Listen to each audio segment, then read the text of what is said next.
We'll change now the value of OA temp 7 to 302.5, for example. And we'll run this. We'll see what it gives us.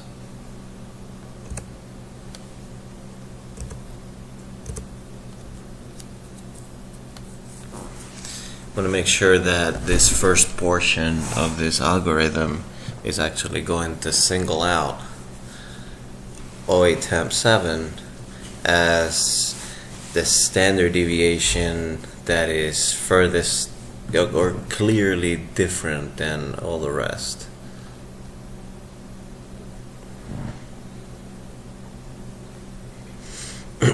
So we're calculating a standard deviation now with all elements except for the first one, and that came out to be 81.98. Now we're cleaning up the working list.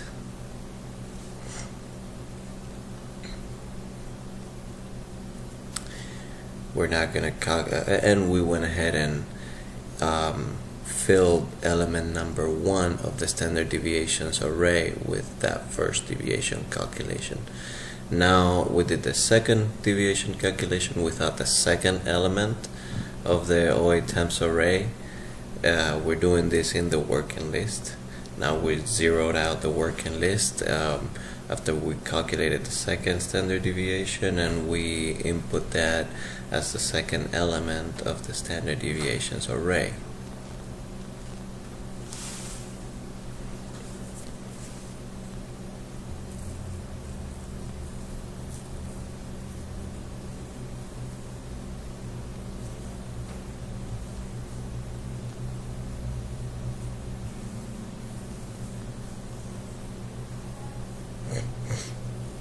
So right now I is 7. That means that we're gonna iterate and we're gonna jump over the 7th element of the OA temps.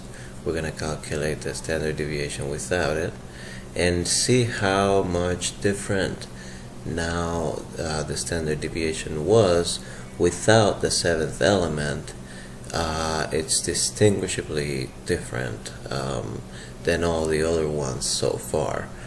And as you'd imagine, 8 is going to go back to somewhere in between 80 and 83.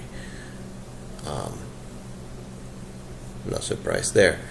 So this very well proves to me that we were able to, in the first portion of the algorithm, single out the 7th element of the OA temps array.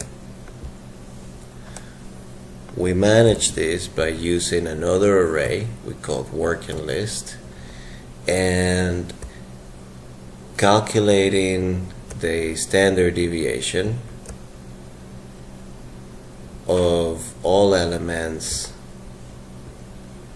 except for 1 at a time, and then getting that calculation and adding it to another array we created called standard deviations. And eventually we found one standard deviation that was much different than the rest. But now we need to extract that information out of the program somehow and use it, either to drop rogue or bad sensors out of an average or a max or a min or any aggregate function based on a large number of same type of data throughout a facility. So let's look into that next.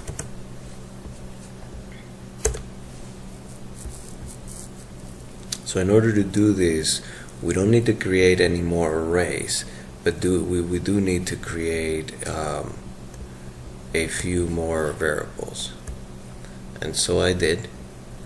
We've created the second set of variables, I2, W2, N2, and a new one called C2. because we are now going to use this for an averaging operation, so that we don't average with bad sensor values. For example, this 302 could very well put us into cooling mode 24/7 or at the wrong time, and nothing in the program could stop the program from operating in an incorrect mode, unless we do something like this.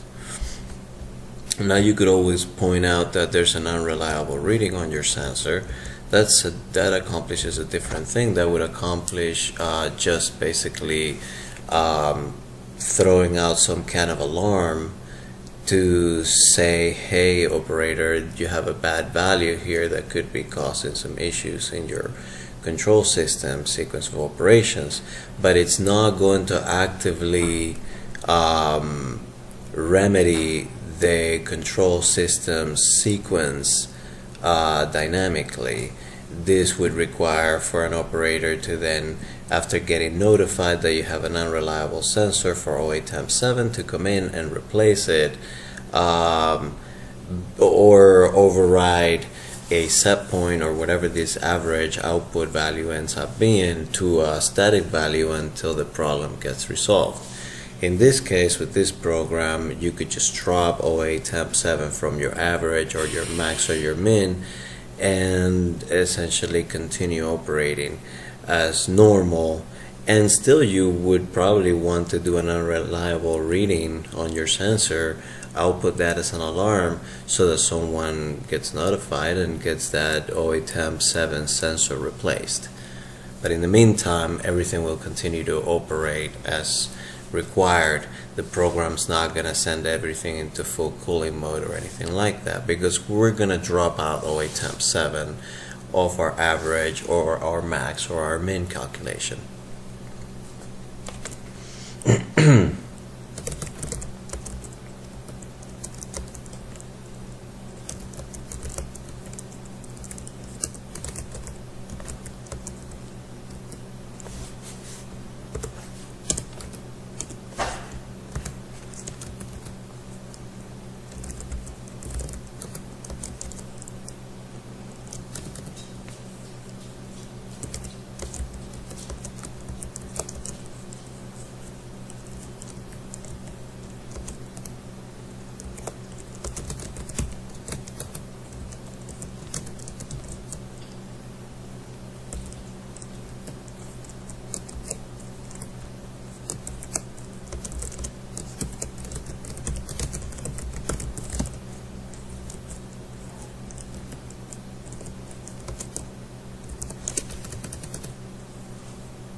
So in this portion of the code, we're going to do the same thing we did above. We're going to, in this case, use the different placeholders we declared up above. We'll first clear out working list and set everything back to 0, every single element in the working list array back to 0. Then we'll again make sure that when we iterate through the loop using I2 as a placeholder, we're never examining on line 43 the same element of the N2, the loop, the for loop iterating through N2 and I2 are never the same. So in this case, we're going to evaluate the values in the standard deviations array, but we're going to examine different elements of the array. So we'll start in standard deviations with the first element of the array of standard deviations, and we'll say if the first element is more or less than the next element by 3 or plus or minus, then you're going to be basically set to 1. So you're going to be flagged or singled out. So now in this case we're using working list as a data type of booleans, and we're using them as flags. So we'll set that flag where this element was much different than the rest of the elements to true or 1. And that's basically how we extract that singularity out of the standard deviations array. So for every element that we loop on I2, remember, N2 is going to loop 10 times. So the first element in I2 would be 1, element number 1 of the standard deviations array. And we're going to loop through standard deviations array element number 2, number 3, number 4, and we're going to compare all of them to the first element of standard deviations, and we're going to say, are you more than the next element plus 3, or less than the next element minus 3? And we're going to do that comparison for this element that we're targeting right now with the I2 placeholder variable, and we're going to compare that against all the other standard deviations in this standard deviations array. And then this is going to flag any element that has a standard deviation that's quite a bit more different than the rest. Then once we do that, we get to the point where we now need to use this information, because now we've managed to flag this one element, right, in OA temps. Because remember, we've managed to make sure that working list and standard deviations map exactly to the OA temps array, which was the original array of data.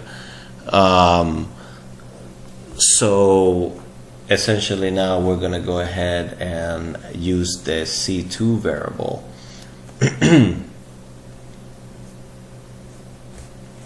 So we will say that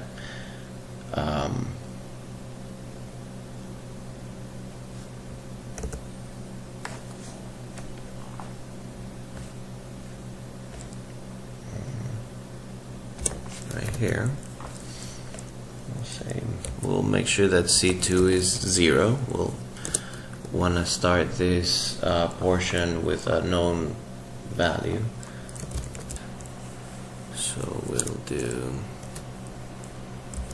N2, we'll zero out N2, and after we completely iterate through every single element on the I2 loop, we'll make sure that I2 gets set back to 0, so that we can reuse it in the next time the program loops through this. Remember, our program is itself a while loop that never ends. So let's see, I think this is pretty much it. So C2 is basically a counter variable.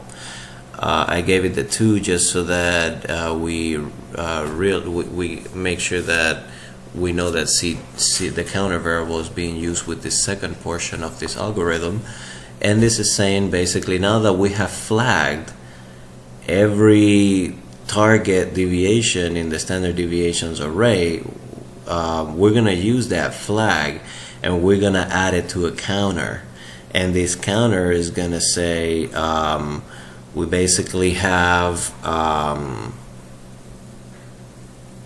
all these variables that we want to drop out of this array, out of this average operation. I'm sorry. So remember, an average needs to calculate a total, and then it's gonna have to be able to get the sum of all the elements in that average. So this counter portion of this is counting already towards the total. We want to make sure we don't count the elements that are bad.